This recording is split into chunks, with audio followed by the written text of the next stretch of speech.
Welcome to ZKast, everyone. I'm Eric Denholtz from ZK Research, and I'm here at VeeamON 2025 in San Diego, which of course is Veeam's user conference. I'm with Eric Denholtz from Lamps Plus. Eric, how you doing? I'm doing great. It's a great day at VeeamON. Yeah, and so tell me a little bit about Lamps Plus. Sure. The name is kind of indicative, I think, of what it is, and then what your role there is. A little bit. Yeah, sure. So Lamps Plus is a specialty lighting retailer. We got a big e-commerce site with over 90,000 interior decor designs. We do things too, so there's some furniture and things for your house. We have brick and mortar stores, so on and so forth. Great. Well, I guess that's the plus. That's the plus, right? That's true. That's the plus, right? Yeah. And tell me about Veeam. You're a Veeam customer. Yes, I am. And how long have you been a Veeam customer? Officially 4 years. Okay. And what? I guess what were you doing before that, and what prompted you to become a Veeam customer? Well, what prompted me was, and I say this all the time, I was trying to become a Veeam customer and pitching it to quite a few companies, and I didn't land the pitch, I guess. But when we got to Lamps Plus, or when I got to Lamps Plus, one of my jobs, they had been ransomware attacked really recently, and one of my jobs was to not only secure the infrastructure, but really modernize it and bring it to the future. There's tons of legacy applications and all types of things going on there. So the first thing I did was not, migrate their mail server or bring, their servers into the cloud. The first thing I said, well, what does your backup and data resilience, platforms look like? And they were using, an older platform, Unitrends with agent-based backups, and really, and they were only covering, don't get me started, they were only covering, 20% of their infrastructure probably, and just kind of more random, not risk-based or, mission-critical stuff, right? So the first thing I did was, let's go to Veeam and let's build something here. And so what's the deployment like today? The deployment today, oh man, we've evolved over these 4 years, and Veeam really stays ahead of the curve. So, then walk me through that. Where did you start, and then how did you get to where you are today? Awesome, yeah, that's even better. So where we started was, obviously we wanted to cover everything, right? So we got some backup appliances, and the beautiful thing about Veeam is it's storage agnostic. So I got to pick what I wanted. I got some HP Apollos, which are fantastic. Put them at both sites. We have two major sites, a headquarters and a warehouse, or at least at the time. We have more now, but. And we set up basic backup, right? Just basic virtualization backup, physical servers too, and VMware. And the key, kind of selling point with Veeam, at least to the business, I liked a lot of things about Veeam, but the big thing for the business was security. They offered at the time, it had just come out. There wasn't a lot of documentation on it, but they were talking about it. And that's hardened Linux repositories. So the repos are hardened, one-time credential access. I can't even really get into it, once you build it. So it's really great with the, write once, read many kind of format. And then we follow, of course, the 32110 rule. And we started backing up to, cheap cloud storage, so we could have offsite backups as well, and kind of move away from Iron Mountain and some of these older offsite backups, or putting things in a vault somewhere, that moving away from that. So, yeah. Yeah, I'm smiling because I did a lot of that when I was in corporate IT. Yeah. So, you know the drill. Yeah, putting things in vaults and then giving your tapes to somebody else, and right. Waiting hours for them to come and things like that. Yeah. And then paying to get it back when you need it. And so what's the deployment like today then? So today, we've moved out of what I was calling cheap S3 storage. We've actually moved on to the Veeam Data Cloud platform, and they've released the Vault recently. We were also one of the first customers, definitely one of the first big corporate customers for Veeam Vault. So we're doing our backup storage there. We're also starting to leverage data labs for testing and stuff like that. Starting to do some sure backup for integrity testing, and we're expanding. We're using VeeamON today for monitoring. We're using Veeam Recovery Orchestrator, and maybe most importantly, I don't know, arguably most importantly, I'm using Veeam as not only a migration tool, like we're moving data centers, for example, and stuff like that. So I'm actually using it as a migration tool, and also, analyzing some new platforms. I'm sure you're aware of all the VMware news these days. Yeah. In fact, that has been a big use case. It's huge. People wanted to move off VMware. And it's so indicative of the type of company Veeam is, because Veeam was like, boom, we're going to offer Proxmox, we're going to this, that, so it is a huge use case, and it works fantastic for that. Those are some of the things I'm doing today. There's a lot of new stuff coming, but that's where we're at right now. Yeah. Okay. And your journey is interesting because it's not dissimilar to what I hear a lot of companies say. In fact, I was talking to one customer at the previous VeeamON. She had been trying to get budget for Veeam. Everyone said no. and then they got hit with ransomware, and then of course everyone said yes after the fact. But just give me an idea how the attitude around data protection has changed. I think, back when I was in corporate IT, I used to joke that we were good at backing things up, but not so good at the recovery, right? And but nobody really took it seriously. And I always had a budget for backup and recovery. And then when we wanted to do other projects, we took from that budget. Right, of course. Because you can just push it out to next year. Exactly. Yeah. And so how's that attitude changed, or from the people you reported to? Obviously, they're giving you the budget to do this, so even at a business level, this must be more important. Sure, no, it is, and the attitudes have changed a lot. I think one thing I'll just back up a second and say that the one place the attitude hasn't changed is when you're talking about full DR and full business continuity. Executives don't tend to like to write those checks still, but when it comes to regular backup and recovery and data resilience and protecting data, it has absolutely changed. And I think, frankly, it's changed because of the threat landscape now. I mean, it's really that simple.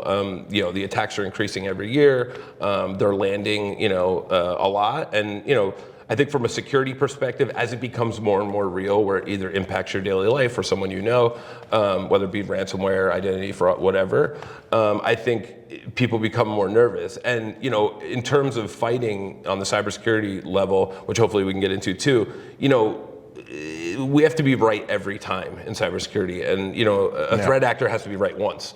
So I think the attitude, it's become more real. It's in the news. It's affecting people. I think that's why the attitudes have changed. And then also I think backup technologies, let's face it, have improved. I mean, there's other players in the space too that are on their heels. I mean, Veeam is for sure the best, I think. But I think that combination, and then also, that's from the business and the consumer perspective. In the IT orgs too, I think the attitude's changed as well, like you were alluding to. It used to be, and that's a great joke, because it used to be, we back it up and that's it. Nowadays, making sure your backups have integrity and making sure they work and actually having testing in place is becoming more common, whereas in the past, that really wasn't the case. I don't know, one of the financial firms here, we failed all our tests. All the time, yeah. And it was always stupid thing. People forgot the key to the lock. The encryption key or something. Just things like that. And what you did mention cyber, and it's interesting that Veeam isn't traditionally a cyber vendor. No. They've got a lot of cyber partnerships, but they become critical to cyber success. And so, talk me through, how Veeam helps you with your cyber strategy. Yeah, absolutely. They're not right. They're not framed as a security company. And to your point about attitudes changing, it's becoming a cybersecurity strategy in a way to have data resilience. I think. A couple things, like cybersecurity in general, in my opinion, it's very much like almost a marketing term. Maybe not for you and I, but for the wider public, it's a marketing term. It's what it represents so many different facets of the industry. And the reason I think Veeam is becoming so important is, look, I have a lot of layers of security. I spend most of my time building architecture around security and protecting stuff. We have MDR, we have a SOC, we have XDR, we have multiple SIEMs. I have Microsoft Sentinel with AI behavioral analytics. We use Sentinel. We use all these things.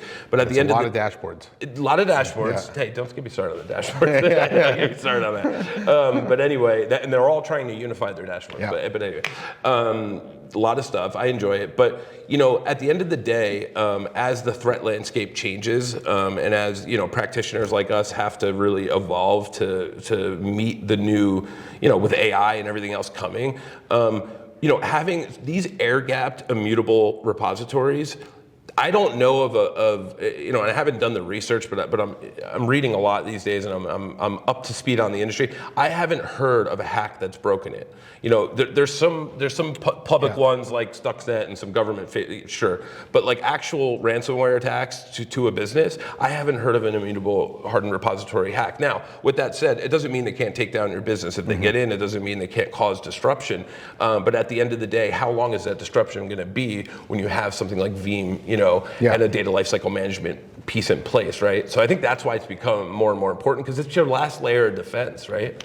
Yeah, well, one of the things they do well too is be able to look at the data, right? And so often you might be able to recover, but if you recover with the malware, it just happens again, right? And so Veeam can tell you that there's malware, be able to give you a clean copy. Which is one of the more exciting things that was like new a year or so ago they added, which I'm doing today, which is great. Yeah, absolutely. Yeah, but it is interesting because I do think they're probably the company that's benefited the most from cyber without actually being a cyber company. It's funny. Yeah, you're totally right. And I think, they really it's cool because they're such an engineering focused company. There's some players out there that have come up with, around the same time frame actually, with systems that would do sort of air gapped immutability, logical air gap immutability with like an appliance and stuff. And Veeam is so cool because you can just do it with whatever you want. You can make it yourself. So yeah, it's interesting how they've become, and now, with Coveware coming into the main, so they're really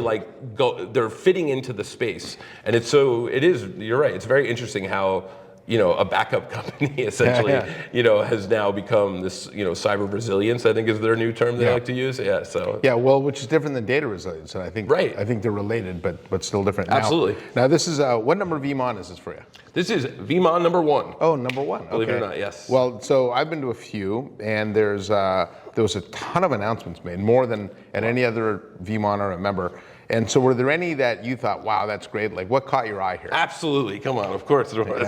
There were quite a few. Some I was, hearing rumblings of before VeeamON, and some I heard here. The one that I heard some rumblings on before VeeamON was that instant recovery was coming to VDC, to the cloud. Yep. So the idea that, and this is we can spend the rest of the session talking about this, which I won't do, I promise. But, which brings the idea back to what I was talking about, where, executives don't like to sign, $1 million business continuity DR plans, right? Where you have a hot storage somewhere, hot site somewhere, and so on and so forth. So what this instant recovery thing offers is the ability to, if you architect it well, you could actually spin up, just like their wonderful instant recovery works on-prem, it works out in the cloud, where you can now spin up a VM that's in the cloud, where there's already compute, there's already memory, there's already networking. So suddenly now it becomes, once that kind of comes into place, and I'm begging them to get me in the beta program, but anyway, once that comes into place, and now we can start writing out a business continuity plan, getting the document together and organizing it in a way that now it's no longer just backup and replication, it's DR. Because we can have that sort of hot site without paying for it, really. So that's one of the exciting ones. And then the other one that I found out just here was their software appliance. Yes. Because the Linux software appliance, and not to keep rambling on about this stuff, but I'm really excited about it because, with the hardened Linux repo, as I mentioned, it's so hard to break into it. And like I said, I haven't heard of someone actually breaking into one of those. But you still have your Veeam server, your backup and replication servers are in the infrastructure that it's protecting, right? So if someone breaks into that, sure, they can't, encrypt my data on the immutable repository, but now how am I going to spin that back up if they're breaking into that? And that could cause more outages and more time and more money lost. Whereas this thing hardens the console now. So now you have a hardened console, connected to the hardened repository. So it really adds another layer of security that I'm really excited about. Yeah, the cloud backups, the instant cloud backups is interesting because I was thinking about if I had a branch office and I wanted to move it, I could just bring it up in the cloud, take the branch down, people could work from home or until I'm building up the new one, exactly. And then move it. Exactly. Right, and that before would have taken months and months of planning. Months and months of planning and money, man. Because at the end of the day, we're already Veeam customers, right? So we're already paying for all this stuff. If I want to do a test on a VM tomorrow, it's going to cost me $20 to run my domain controller there for a couple minutes. It's not a big deal. So yeah. Now I got to ask you about AI. Sure. Right, and so there's a couple of questions I want to ask about it. First of all, what would you like AI to help you with your Veeam deployment? Oh, I love that question because I look at the AI and the Veeam intelligence. That might be the one disparaging thing I'd say. I'm like, all right, for me, a seasoned engineer, it's not necessarily, super exciting for me. I think there's some reporting capabilities that could be cool. Like, hey, I want to know where I'm not protected, stuff like that. You got me stumped on that question. What would I like it to? I would really like the AI to be able to be aware of my data in the history of how things have been configured and how my repos and jobs work, and be able to advise me on architecting at the advanced level I am, future things, so I don't always have to call Veeam. That'd be nice. Yeah. Well, and it's interesting because now they have all this data, and so the question is, they could tell you if the indications of compromise, but should they? Or is that a cyber job? Or they could tell you, that's great. Even from a business perspective, maybe you're spending too much money with this data stored in this type of cloud where you can move to this type of store. I mean, there's a lot of things. From vendors and everything. No, you bring up a lot of good points. There's a lot of gray area there I didn't even think about. That's true, huh? So I'm not sure where they can go, but there's a lot of things they could do, but they have all the data. Which good or bad. I suppose. Now, what about just take Veeam aside, from your own job, how do you see AI helping you? For my job specifically, that's a great question, because the AI on the broader landscape is like, we don't have time for that. So for my job, one way I'm looking at it helping me today is there's a product called Atera out there, not to plug another product. I don't own it yet, so we'll see. But there's products like that are offering AI tools for help desk and also AI for users. And you can, predefine scripts and clean up things that they can do and so on and so forth. Kind of improve the efficiency at that level. And then what's the most interesting for me, of course, and what I spend a lot of my hours on these days, is behavioral analytics, right? And so I leverage a lot of stuff like that. For example, Microsoft Sentinel. It's really annoying because I use Microsoft Sentinel, but we also have Sentinel-1. And when I talk to my partners in the business, no one knows what I'm talking about. But anyway, Microsoft Sentinel, Sentinel-1 has its own behavioral AI analytics and stuff like that. And that's a closed box. It kind of handles it. But Microsoft Sentinel, being a cloud SIEM, it has a ton of stuff you can do. And you can add threat intelligence to it from third-party sources and so on and so forth. So AI really, from a defense perspective, is really what I'm looking at. And what scares you the most about AI? That's a really hard question. As a guy who came up in the late 90s and I've been around technology so long, I don't get so scared so easily. But I think probably what scares me most about AI is, there's always been, and I hate to use tacky terms, but we used to call them script kiddies back in the day, right? Where, these kids would they don't know how to program or do anything, but they get these scripts and they can hack into an AOL account or do these, and that was kind of prolific for a little while there when security wasn't such a term, and these products weren't really made with security in mind and built into the DNA of the products, and that kind of went away as the industry changed, like you said, to really being security focused more. But now with AI, I think that sort of scary world of people with not too much technical ability being able to now penetrate really advanced systems, I think that's probably what scares me the most. There's a lot of obviously large language models, and generative AI that can really be unhinged and not be within the guardrails of the commercial ones. So yeah, that scares me a little bit. All right, and just one last question then. Sure. So for all your peers out there that are struggling with data management, what's a couple of pieces of advice you can give them? I think, there's so much, but a couple of pieces. I mean, one would be, data lifecycle management, really thinking about, what is the life cycle of data. I tend to like to take a step back and not just look at, okay, what's the problem? What's the server I want to back up? What's my recovery point objective, my recovery time objective? I like to take a step back and say, all right, what is the life cycle of this data? And really look at that kind of from a process perspective.